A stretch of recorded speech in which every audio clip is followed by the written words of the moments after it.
Hi everyone, we are at the oldest temple in Malaysia, which is the Guandi temple. This temple is dedicated to the worship of Guandi, who was defeated for his riders and loyalty. It is located within the old Selangor and Federal Territory Kuang Si Association building, which was built in 1888. The temple has received generations of devotees who pray seeking prosperity, health and wealth, as well as divine guidance. The building has a main hall at the center, which is used as a space for occasions such as the annual spring and autumn ancestral prayer and other religion rituals. Furthermore, in early Kuala Lumpur, when a dispute arose within the Chinese community, be it domestic or commercial hearing and meditations of these cases was performed by the association on request. Moving further on, enter further into the temple and you will see a flight of stairs that leads to the Kuang Siu Pro School. Founded in 1927, this school is still operational. It was initially established to offer free Mandarin languages classes to children of the overseas Chinese who were studying in the English medium schools. This initiative was an effort to inculcate values of their heritage and a reminder of their roots. Today, the school continues fulfilling its mission to a wider age group. Kuala Lumpur Guandi Temple was founded in 1887 by Kuang Chau Association of Kuala Lumpur. In the early years of its establishment, Kuala Lumpur Guandi Temple was dedicated to handling affairs of the ethnic Chinese. Thank you. Hi everyone, good day. I'm Resha and this is Mushraf, and we're here today to talk about this monument called Tugu Negara. So the Tugu Negara is a sculpture considered as a national monument that commemorates those who died in Malaysian struggle for freedom, principally when Japanese occupied and Malayan emergency, which lasted 1948 until 1960. The sculpture depicts 7 figures. The first one holding the Malaysian flag. The second one armed with a rifle and a bayonet. The third one armed with a machine gun. The fourth one tending the wound for the faith. And the last two are the communists who were defeated in the war. So the concept of national monument was mooted by Malaysian first president, which is Tunku Abdul Rahman, and was inspired by the Marine Corps War Memorial during his visit at United States. So this monument is basically in Kuala Lumpur Federal Territory and is designed by the Prime Minister Tunku Abdul Rahman. So basically, the concept of this monument is it's dedicated to the heroic fighters in the cause of peace and freedom lah. So how it got created was when Tunku Abdul Rahman, he was inspired by the Marine Corps War Memorial during his visit to the United States in October. So what he did, he personally met Felix D. Weldon for a favor to design this monument. So Felix D. Weldon contributed in creating Malaysia's Tugu Negara, and he also designed the Iwo Jima Memorial, which is in Washington DC. So this Tugu Negara monument, it was completed in 8 February 1966 by Ismail Nasiruddin of Terengganu, then Yang di-Pertuan Agong. It was proclaimed a memorial park dedicated to the 11,000 people who died during the 12-year Malayan emergency, which was from 1948 till 1960. Hi, what's your name? I'm Kanagesaran. Okay. From Klang. How do you know this place?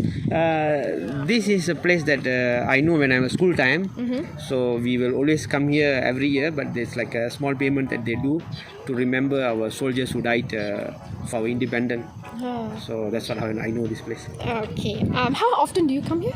I mean, this is already so many years already, but only my school time, primary school time only I was here. So I mean, it's like one. I know they're given some time.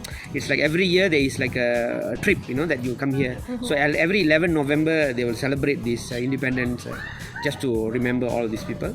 So I mean, that time was a small payment that we pay like 15-20 ringgit. We come with the school bus. Oh, okay. So your transportation was school bus. School bus. All right. Any history you know about this place? What I can remember now, this is all the 11,000 soldiers, I believe, who died for our independent World War II. Oh, okay. That's it. Thank you. Thank you. Andrew. Today we are in the National Museum of Malaysia, which was established in 1963 by our former Prime Minister Tunku Abdul Rahman. This museum houses historical and cultural artifacts of Malaysia. It portrays the past of Malaysia it shows us what Malaysia was in the past.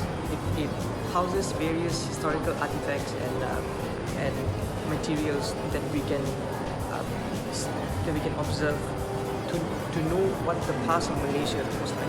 The exhibit is divided into some main branches. One of them is prehistoric gallery, and the other one is the colonial era gallery. So under a prehistoric gallery, we have a few which like, for example, this case, it shows some artifacts from prehistoric time and ancient civilization. Where Malay world, or like over there, you have gallery showcases of the traditional Malay way of life, including weapons and handicrafts.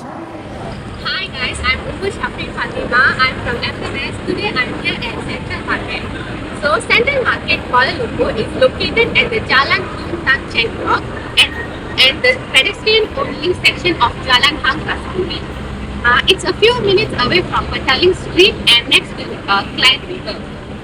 It was found in 1888 and originally used as a wet market.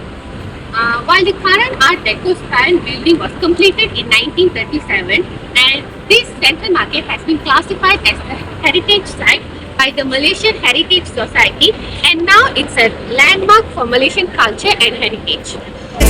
Hi everyone, now I'm going to talk about features at the Central Market. So the Central Market Kuala Lumpur is arranged in a stall concept representing the traditional market and fair since the 80s. So travelers can scroll through the many sections within a Central Market from the Lorong Melayu, Straight Chinese, Lorong India, located on the west street. The second floor hosts food court offering an array of food. Notable are two-story, single-story building resembling the kampung style houses representing the many ethnic groups living harmoniously in here.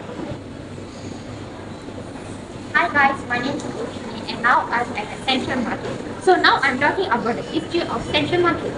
The original building was built in 1888 by the British in a colonial British Malaya. It was used as a wet market for citizens and tin miners. The wet market was very convenient to the early city dwellers because it was within the vicinity of a Klang bus stand, the hub of feeder bus service for KL and the train station. By 1932, the expansion to the warehouse made the market now its present size and cost around 157,000 as the KL experienced its development rapidly in 1970. There was a plan to demolish the site. The invitation of the Malaysian Heritage Society proved timely as the successful petition against deconstruction, and the site was declared as a heritage site.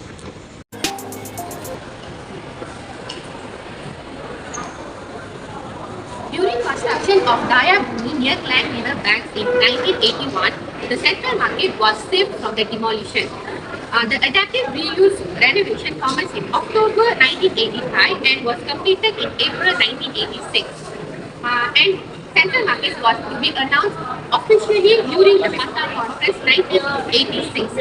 Central Market was renovated into a vibrant and colourful new style and had been officially known as Pasar Seni, or although popularly known as Pasar Budaya.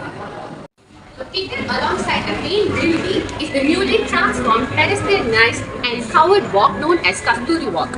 Opened in 2011, Kasturi Walk boasts an alfresco ambience featuring exciting variety of selling tantalizing local snacks and amazing souvenirs. The street is noted for housing street musicians or buskers.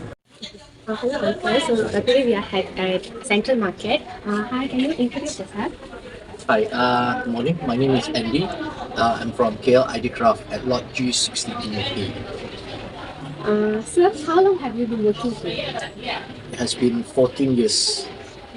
That's very long. And sir, can you share a little bit about the history of Central Market? Okay. Central Market is built in 1888. So now it's 2023, it's about 135 years.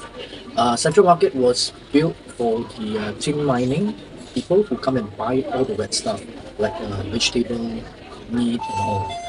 Then after that, when another market was opened, this place was turned into a cultural heritage building.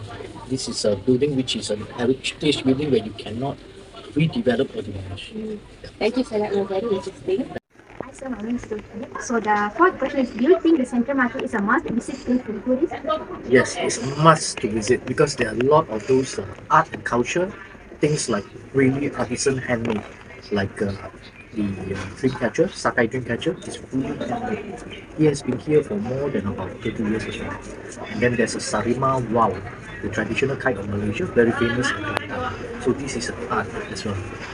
Yes. So the last question is, do you think it's beneficial for Malaysian citizens to work in Central Market? Definitely yes, because you tend to meet many local and international tourists. So through there you will improve on your sales skills, your soft skills. Then after that you will tend to have a lot of planning, like arrangement of shop. It looks easy, but it's all about planning and executing it. So it's very interesting actually.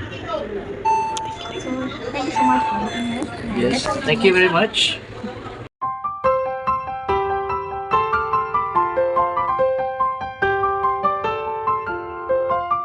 Hello, I'm Yashini. This is Dia. We are here in the Merdeka Square, also known as Dataran Merdeka. So what is Independence Square? Independence Square is a square located in Kuala Lumpur, Malaysia. It was formerly known as the Selangor Club Padang, or simply the Padang, and was used as the cricket wing of the Selangor Club. It is situated in front of the Sultan Abdullah Samad building and right beside the Royal Selangor Club. This is the historical place where the Union flag was lowered and the Malayan flag was raised for the very first time at the stroke of midnight of 31st August 1957. From then on, Merdeka Square has been the venue for the annual Merdeka Parade. The flagpole which holds the flag of Malaysia is the highest in the world, towering at a height of 100 meters. Merdeka Square is a historical site where Malaya declared its independence. If you are a fan of the Malayan history, you can come here and take some pictures. The field in front of the Merdeka Square was officially named as Dataran Merdeka on 1st January in conjunction with the Visit Malaysia year 1990. Okay, so on 31st August 2007, Prime Minister Abdullah Ahmad Badawi shouted Merdeka on midnight celebration where thousands of Malaysians celebrated 50 years of nation. Thank you. Okay guys, so the Dataran Merdeka, also known as the Merdeka Square, is a history landmark located in Kuala Lumpur, which is the capital of Malaysia. And the square has rich history and has been important site for many significant events for the country's history. Okay, so basically the field we are in right now is basically a cricket ground for the British colonial government in the late 1800s. And in 1957, it was the site of the Declaration of Independence of Malaysia. And yeah, that's it. Today, Dataran Merdeka is a popular tourist attraction and a public gathering place for Malaysians. The square is surrounded by many historical buildings, including Sultan Abdul Samad building, which was built in 1897 and served as the administrative centre of the British colonial government. The square is also home to the national flagpole, which is one of the tallest flagpoles in the world, standing at 95 meters, which is equivalent to 312 feet tall. Hi, can I know what's your name? Hi, my name is Sujindran. How old are you? I am 19. Okay, so how do you know this Merdeka Square? I know this place through my friends and family. How often did you come here before? Have you came here before? No, this is my first time here. Alright. Why did you come here today? I came here for sightseeing. Okay. So do you know any history about this place? I just know they celebrate Merdeka and they have Merdeka Parade here. Alright. Thank you so much.